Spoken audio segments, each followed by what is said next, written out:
Hello, Michelle with Empowered here. Today we are talking about conscious communication. Most of the time, our communication just happens. We respond, we react, we're not aware that we're responding or reacting, we're just doing it. Today we're going to talk about making communication a conscious experience, becoming aware of our reactions and responses. We're going to talk a little about the neuroscience of human interactions, especially when it comes to conflict. And we're going to go over some effective communication techniques as well. Let me tell you about Arlene and Vivian. They work together in a large corporation in the documentation department. Vivian decided to move on to the sales department, and Arlene was upset, but she understood. They agreed that Vivian would train her replacement before she moved on to the next department.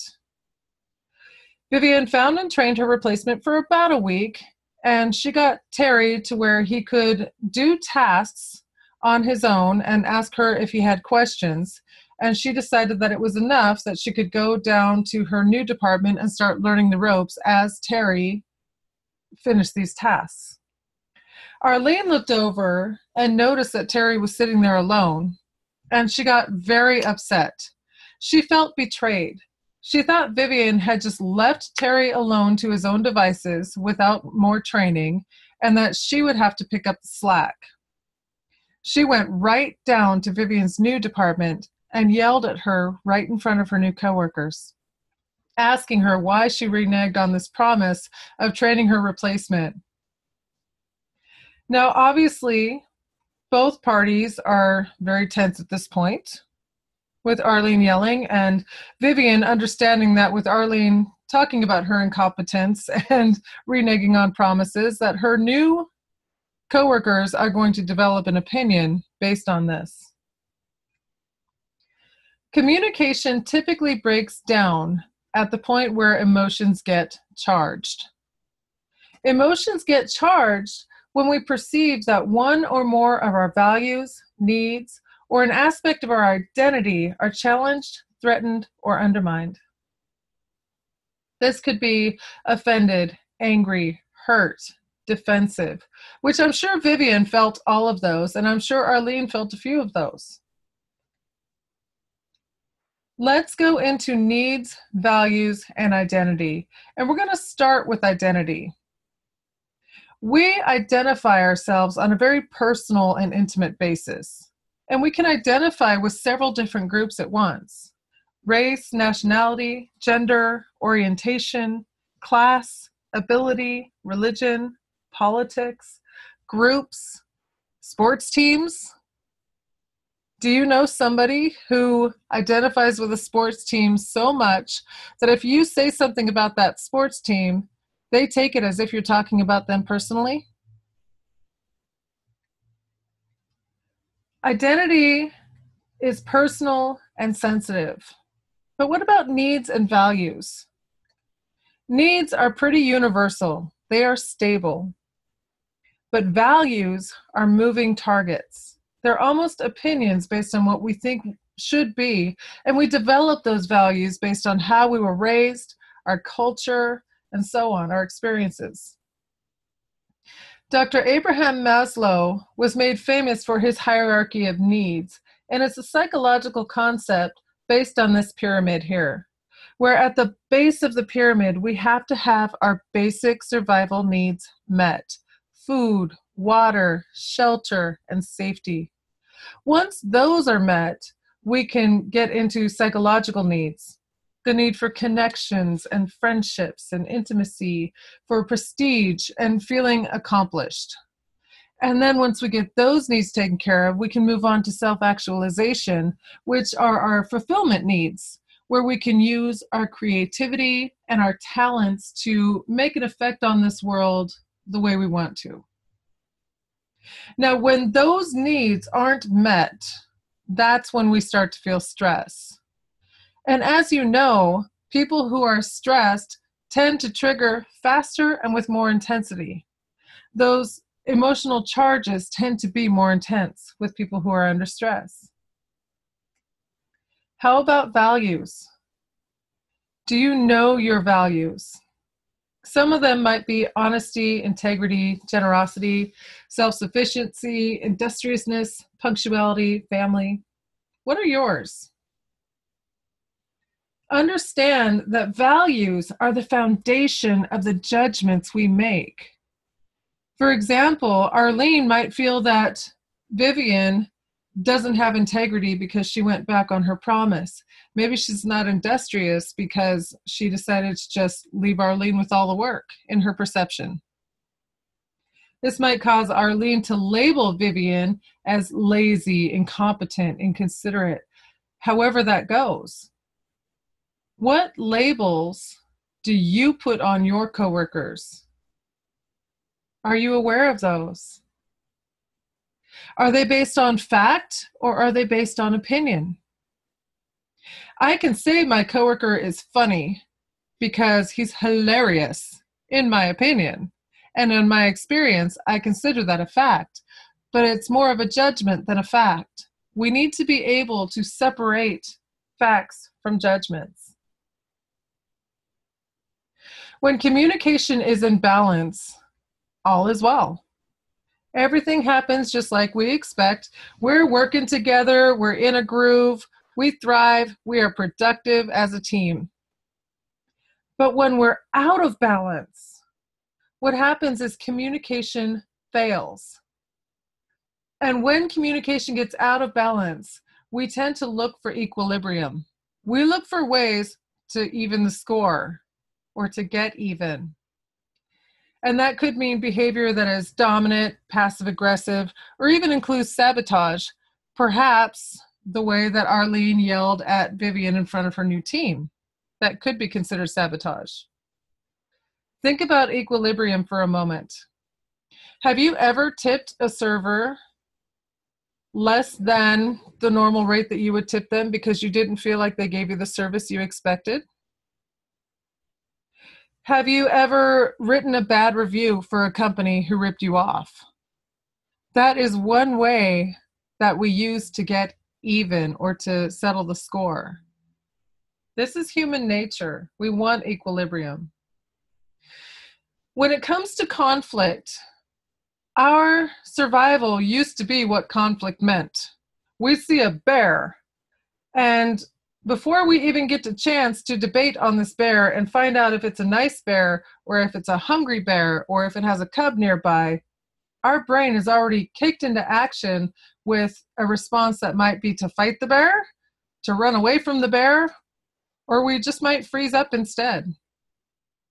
We have it pretty lucky in America these days because mostly conflict isn't life or death here anymore. Most of the time, conflict is interpersonal disagreements.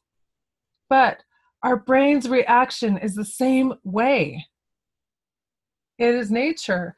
And the neuroscience goes like this. We have our rational thinking brain at the front of our brain here. And then behind that is the amygdala, or what some scientists refer to as the lizard brain. It only thinks about our survival. It acts as a smoke detector to perceive threats.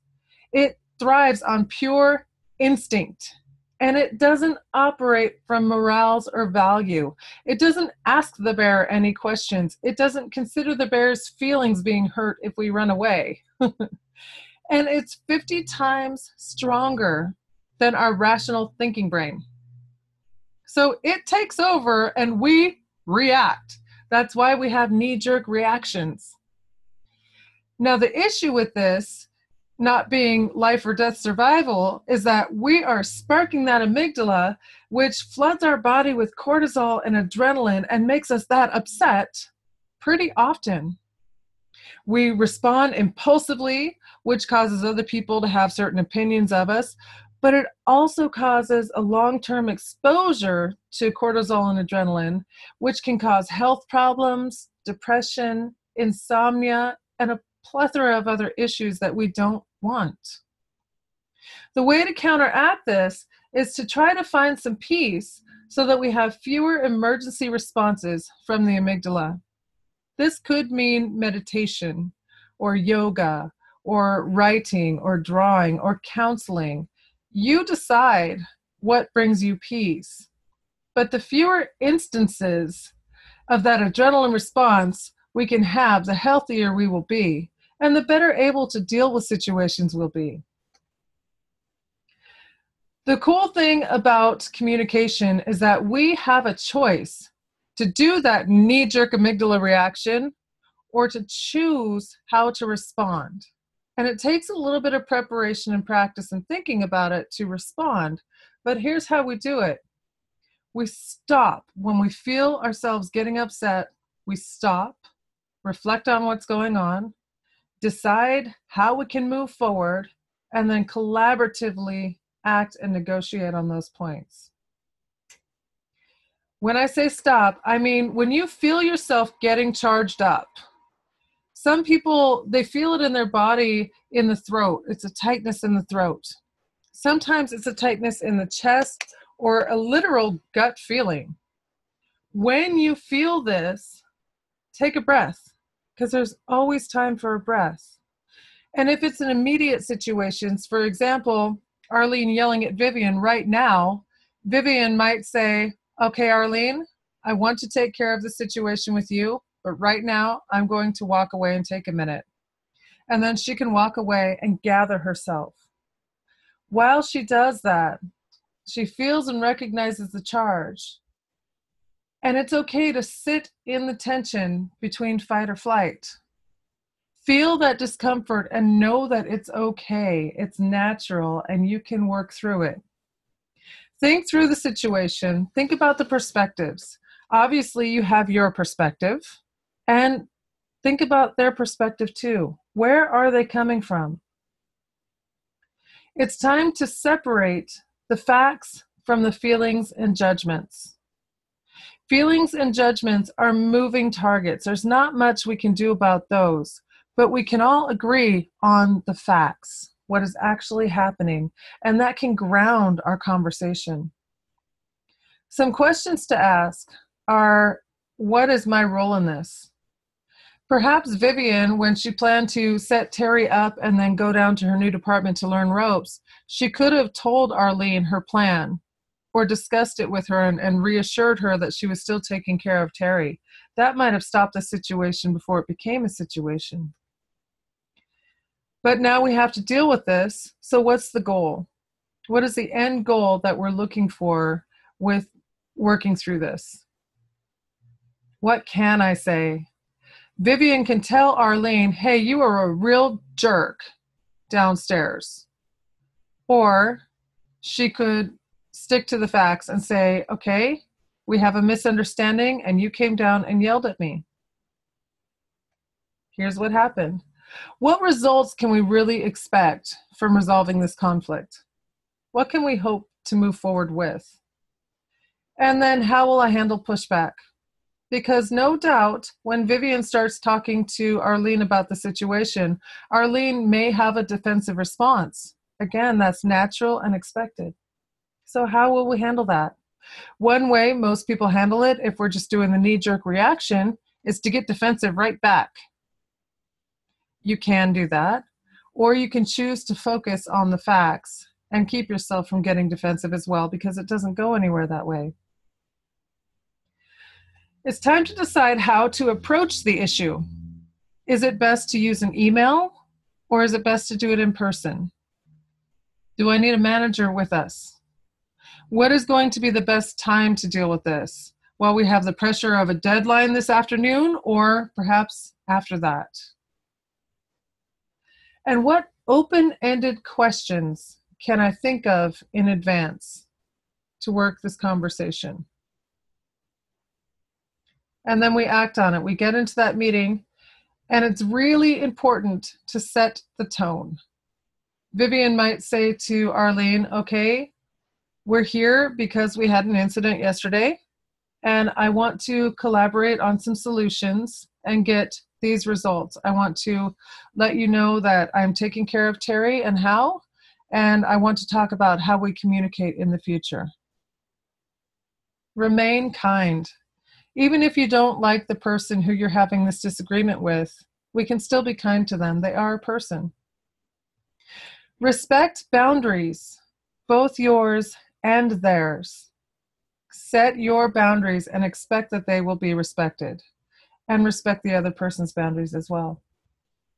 Share the facts as you see them, and then wait for a response. Use active listening skills to listen through their response and focus on their point of view so that you can decide together how to move forward. Active listening involves open-ended, clarifying questions.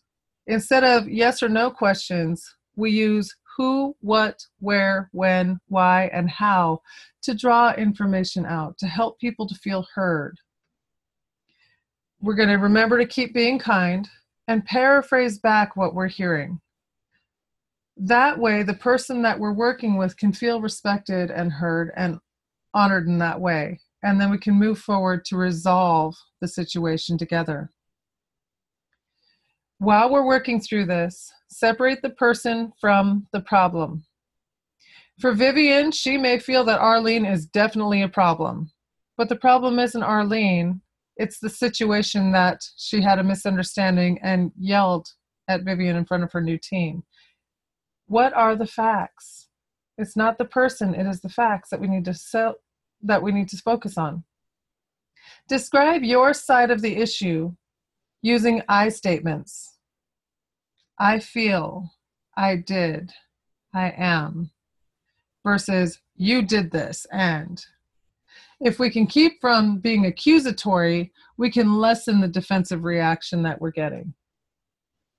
Invite the other person to respond after you describe your side of the issue, and then listen to understand. What are their needs and emotions? Can you pull out the emotions? Can you pick out their needs that are being unmet here? And then identify your contribution to the conflict. Again, Vivian could have communicated better with Arlene. Own your responsibility in this breakdown. And that way, you can create a collaborative solution that addresses everybody's needs so that you can move forward as a team.